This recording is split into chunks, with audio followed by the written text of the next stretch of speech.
अस्सलाम वालेकुम and welcome to जोर का जोर। आई होप आप लोग खैरियत से होंगे और अच्छे से अपना ख्याल रख रहे हैं। So yes, Pakistan is in action today because आज से ऑफिशियली जो है वो वर्ल्ड T20 का सफर शुरू हो गया पाकिस्तान का। आप लोग हैरान हो रहे होंगे कि वर्ल्ड T20 शुरू नहीं हुआ, पाकिस्तान का कैसे T20 वर्ल्ड कप का जो है वो सफर शुरू हो गया, बिकॉज ऑस्ट्रेलिया से पाकिस्तान खेल रही है और ये सीरीज डिसाइड करेगी कि किस मोमेंटम के साथ पाकिस्तान टीम जो है वो इस वर्ल्ड कप में उतरेगी। Today the first T20 is happening right at the corner here at our studios. Studio में नहीं हो रहा, Gaddafi stadium is right at the corner at our studios. So yes, Gaddafi stadium में खेल रही है पाकिस्तान, ऑस्ट्रेलिया से हो रहा है मुकाबला। इनिंग ब्रेक इस वक्त हो चुकी है एंड 168 फॉर 8 पाकिस्तान, यानी 169 का टारगेट दिया है। जितनी अच्छी विकेट है, जितनी अच्छी पिच है, 169 का target is I don't no. मैं अब पूछूंगी, जाहिर सी बात है मैं नहीं तज्जिया करूंगी इस पे, बिकॉज हमारे साथ जो है वो तज्जियाकार मौजूद हैं और ऑब्वियसली जब आपके साथ एक फॉर्मर क्रिकेटर मौजूद हो तो उनको ही ज़्यादा तज्जिया करना चाहिए। सो हमारे साथ मौजूद हैं पाकिस्तान के फॉर्मर क्रिकेटर मुजाहिद जमशेद साहब। अस्सलाम वालेकुम मुजाहिद साहब and welcome to the show. कैसी सवेरा? ये स्कोर देखकर तो बिल्कुल अच्छी नहीं हूँ। आप बताएं कि जिस तरह जो कंडीशंस थी, जो था, जिस तरह हमने स्टार्ट लिया था कि हम ऑलमोस्ट 11th ओवर में हमने 100 टच कर लिया था, मगर उसके बाद पूरी टीम आउट हो गई एंड 68 रन और बना सके हम सर। लगता यही था कि 190 प्लस होगा और जिस तरह बाबर और मिडिल में फ़खर ने स्टार्ट किया 122 पे 3 आउट थे और अभी 6 ओवर थे और नॉर्मली हम क्या 10 से 12 रन की एवरेज दे के चलते हैं, तो लगता ये था 190 प्लस हो जाएगा। 190 भी इतना बड़ा टोटल नहीं अगेंस्ट ऑस्ट्रेलिया, क्योंकि आपको पता है कि जिस तरह के वो अभी बिग बैश फिनिश हुआ और अच्छे प्लेयर्स जो उनमें डोमिनेट करके हैं, जैसे रेंशा है, ओन है, तो इस तरह के जब आपके पास कैमरून जैसे प्लेयर नीचे और ऊपर देखे हेड है, मिचेल है, इस विकेट पे अगर ट्रेविस हेड चल पड़े तो फिर उसके बाद तो वन साइड ले जाएगा। बिल्कुल। तो आप जब अपोजिशन की बैटिंग साइड देखते हैं तो आपकी जो बैटिंग है हमेशा थोड़ी सी कंफ्यूज रहती है कि यार अगर हमने 180 से कम टोटल किया तो ये तो हमें वन साइडेड ही मैच ले जाएंगे। तो इन बिटवीन जहाँ पे आप एक्सेलरेट करने की कोशिश करते हैं वहाँ पे आप गलती भी करते हैं। तो वही गलती पाकिस्तान ने की। जैसे ही उस्मान आउट हुआ उसके बाद कोलैप्स शुरू हुआ, जिस तरह बाबर आउट हुए आज और जिस तरह उन्होंने वॉक किया, इतनी मैं कहता हूँ कि इतनी जल्दी किस बात की थी बाबर आजम को, बिकॉज जब थर्ड एम्पायर के ऊपर एक डिसीजन, ठीक है एक बैटर को पता है कि यस जो मेरे पास बॉल आई है तो बिल्कुल वो पोजीशन ऐसी है कि वो प्लम्प लग रहा है, but at least wait for the trajectory and everything. क्यों इतनी जल्दी, क्यों एक इतने एक्सपीरियंस बैटर को?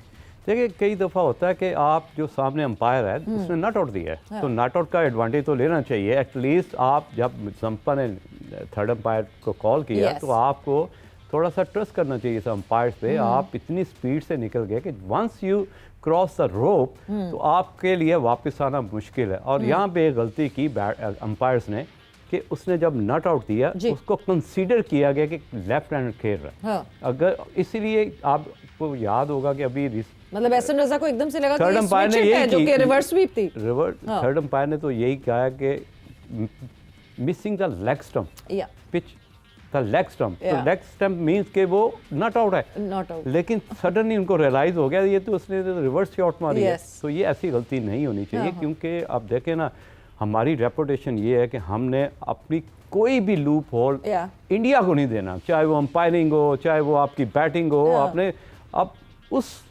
पोजीशन में पहुंच गए कि आपने अपनी क्रिकेट के साथ साथ अब इंडिया को भी मजा चखाना। नहीं क्यों मुझे ऐसा क्यों सिर्फ हम क्यों, मुझे लगता है कि Pakistan should think beyond India now. हम क्यों ये सोचते हैं कि नहीं जी इंडिया हमारी वो गलती ना, हम वो गलती करें ही ना, कोई भी ना पकड़े, वाई जस्ट इंडिया। मुझे लगता है कि इट्स हाई टाइम नाउ। इस वक्त हम ऑस्ट्रेलिया से खेल रहे हैं, Australia is one of the top teams of the world, और जो है why not just consider कि the cricketing world should not witness what wrong we are doing, और हमें वो गलतियां नहीं करनी चाहिए। मेरा ख्याल से हमारा जो हमारा व्यू पॉइंट है वो सिर्फ इंडिया तक नहीं कई दफ़ा ऐसा होता है कि आपको सोचने पे मजबूर हो जाते हैं। देखें कोई भी नहीं चाहता कि क्रिकेट में सियासत है, कोई भी नहीं चाहता क्रिकेट। अब देखें ना अब क्रिकेट वहाँ पहुँच गई है कि इवन कि जब आप प्लेइंग कंडीशन देखते हैं तो उसमें भी साफ कहा गया है कि क्रिकेट नॉन स्टॉप एक्शन है। आपने ब्रेक भी छोटा करना है और अगर बारिश भी होगी तो आपने ज़्यादा से ज़्यादा प्ले कराना है। तो क्रिकेट तो आप बहुत एक्सटेंड हो चुकी है, ना सिर्फ आपकी प्लेइंग कंडीशन में, बल्कि ओवरऑल देखें पूरी दुनिया में क्रिकेट हो रही है, सेकंड बेस्ट स्पोर्ट्स है जो पूरी दुनिया में देखी जा रही होती है। तो all of sudden I don't know Savera कि कहाँ से ये जैशा आया है और इतनी गंदी किस्म की वो क्रिकेटिंग माइंड जो है वो क्रिकेट में ज़बरदस्ती आप इन्वॉल्व सियासत को कर रहे हैं। ये ऐसा होना नहीं चाहिए, क्योंकि हमने तो क्रिकेट देखा आज तक हिस्ट्री में वैसे कभी भी ऐसा डिसीजन हुआ आ नहीं। रहा है, अभी तक डिसीजन नहीं आया। डिसीजन जो है वो कल या फ्राइडे या फिर मंडे को एक्सपेक्टेड है कि व्हाट इज आवर स्टांस और हम T20 वर्ल्ड कप में क्या करने वाले हैं। हालात इस तरह के लग रहे हैं कि हम जा तो रहे हैं, मगर उससे आगे हम क्या करने वाले हैं, मे बी ब्लैक बैंड्स भी पहनेंगे, बट और क्या करने वाले हैं वो अब कल पता चलेगा या मंडे को सरप्राइज पूरा होगा। बट मुझे सब coming back to what Pakistan did today, हम अपने टॉप ऑर्डर को मुसलसल देख रहे हैं, मुसलसल टॉप ऑर्डर की तरफ से रन्स आ रहे हैं। अगर साइम नहीं रन्स कर रहे थे पहले तो फरहान रन्स कर रहे थे, आज अगर फरहान ने रन्स नहीं किए तो साइम ने किए। एंड वन डाउन पे जिस तरह सलमान अली आगा ने, वो कहते हैं ना, अपना रंग बदला एकदम से, दैट इज कमेंडेबल। तो ये देख के आज एटलीस्ट ये तो पता चल रहा है कि अब हमारे पास तीसरे नंबर पे सलमान अली आगा आएंगे and Babar has to go come down a number, और चौथे नंबर पे फिर बाबर जो है वो T20 में आपको खेलते हुए दिखेंगे। ये कॉम्पोजिशन इस वक्त आपको सही लग रही है या तब्दीली होनी चाहिए? नहीं, तब्दीली होनी चाहिए। देखें, एक जैसे प्लेयर ऊपर नीचे नहीं होने चाहिए। नो डाउट सलमान अली आगा ने पिछले मैच में 47 रन किए, 11 बॉल पे किए, और वो उस पोजीशन में आ गया था, लगता था यही था कि शायद ये युवराज का रिकॉर्ड ब्रेक कर दे या बराबर कर दे। और same very next game against top class bat bowling, और जिस तरह उन्होंने आज भी 37 रन की इनिंग खेली, कमाल है। दैट मीन 4 छक्के मारे, ये तो हम एक्सपेक्ट ही नहीं कर सकते कभी सलमान अली आगा से कि 4 छक्के और 1 चौका। नॉर्मली होता ही है कि 4 चौके 1 छक्का तो समझ आती है, 4 छक्के 1 चौका। दैट मीन्स उसका इंटेंट बहुत क्लियर है कि मैंने जो क्रिकेट है उसको अटैकिंग मोड में खेलना है, क्योंकि मेरे खेलने से अगर टीम को फायदा हो और मेरे में एबिलिटी भी है कि अगर मैं एक्सेलरेट करना चाहूं। और एक कैप्टन मोमेंटम सेट करता है पूरी टीम की। अगर एक कैप्टन नहीं करेगा तो वो कैसे किसी और को कहेगा कि we need to play that quick game, जो हम बार बार जिसका दावा कर रहे हैं कि हमने वो वाला गेम। ये इतना बड़ा एग्जाम्पल है, अगर बाबर इससे सीखना चाहे बहुत कुछ सीख सकता है। देखें, अगर सलमान अली आगा अगर एक्सेलरेट, बाबर आजम सीखना चाहे तो सलमान अली आगा से, देखें आप सडनली उसने गेयर चेंज किया है। अगर वो इस एज में आके इतने प्रेशर में, क्योंकि आपने देखा है 87 के स्ट्राइक रेट से उसने अभी तक अपनी T20 क्रिकेट खेली, नंबर 3 पे आके 140 प्लस उसका स्ट्राइक रेट है। दैट मीन्स कि नंबर 3 नया बॉल उसको सूट करता है। उसके एक तो जो स्कोरिंग शॉट है, जिसमें हम कहते हैं कि 2 से 3 स्कोरिंग शॉट्स आपके पास होने चाहिए। अच्छा खेलता है, टांग पे छक्का भी मार लेता है, थोड़ा सा स्विच भी शॉट मारता है, रैम शॉट भी मार लेता है, तो ये एडवांटेज तो है।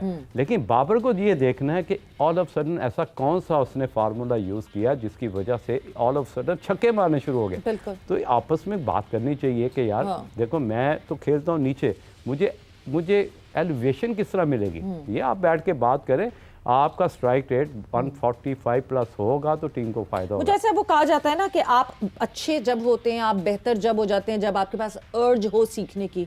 मगर जब आप ये सोचें कि आप क्योंकि बेस्ट हैं और आप बेस्ट की तरीके से खेल रहे हैं और जब नहीं खेल पा रहे तो ऑब्वियसली नई चीज़ें सीखना बहुत मुश्किल हो जाता है। बट क्योंकि वक्त का मुकाबला सख्त, 169, क्या पाकिस्तान की बॉलिंग डिफेंड कर पाएगी? बहुत मुश्किल है। एक तो बाउंड्री छोटी है और दूसरा ये कि वो बड़ी बाउंड्री से खेल के आ रहे हैं, और ऑलमोस्ट जितने भी प्लेयर्स हैं मैंने बड़ा क्लोजली ऑब्जर्व किया और वॉच किया, मैंने फॉलो किया बिग बैश को। जितने भी प्लेयर्स उनके इस वक्त हैं 160 प्लस वाले स्ट्राइक रेट वाले प्लेयर हैं, और वो उनके पास गैप्स में खेलने की एबिलिटी बहुत है। कई दफ़ा होता है कि आप में एबिलिटी होती है, आप नीचे जैसे बाबर है, लेकिन उनके प्लेयर्स के पास एलिवेशन भी है, छक्के भी मारते हैं, गैप्स में भी खेलते हैं, पावर भी है। तो ये एडवांटेज तो ऑस्ट्रेलिया को है। वो पावर गेम शुरू हो चुका है बिकॉज ट्रेविस हेड जो है वो वो कहते हैं ना वो सिलसिला उनका शुरू हो गया, एक चौका वो आते ही उन्होंने जो है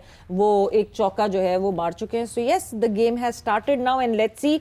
बट तारीफ बनती है एडम जैम्पा की, जिस तरह एडम जैम्पा ने अपना मैजिकल स्पेल किया, सबसे ज्यादा इंपॉर्टेंट है बिकॉज श्रीलंका में हमें स्पिन ही स्पिन मिलेगी एंड स्किट भी करता है, नीचे भी रहता है, स्किट भी करता है और एक्सपीरियंस भी है। दो तीन चीजें वो एकदम से एक कैरी कर रहा है। बिल्कुल। और जिसका एडवांटेज आप देखेंगे वर्ल्ड कप में भी कि देखें जब आप पे ट्रस्ट किया जाता है किसी भी बॉलर पे कि यार आप मेन बॉलर है और आप पे रिस्पॉन्सिबिलिटी थोड़ी सी ज्यादा है, तो उस रिस्पॉन्सिबिलिटी को ये फील करते हैं, ओन करते हैं। That's why they always perform in mega events. बिल्कुल, and that is the reason that Australia has been performing and winning so many ICC trophies के अब तो पता नहीं वो वाला एक्साइटमेंट उनको अभी भी होती है कि नहीं होती है, बट येस विद दैट वक्त यहाँ पे जोर का जोर का खत्म हो गया है। बहुत बहुत शुक्रिया मुजाहिद साहब आपका for your time and Saveera Pasha signing off, take care, bye bye, अल्लाह हाफिज।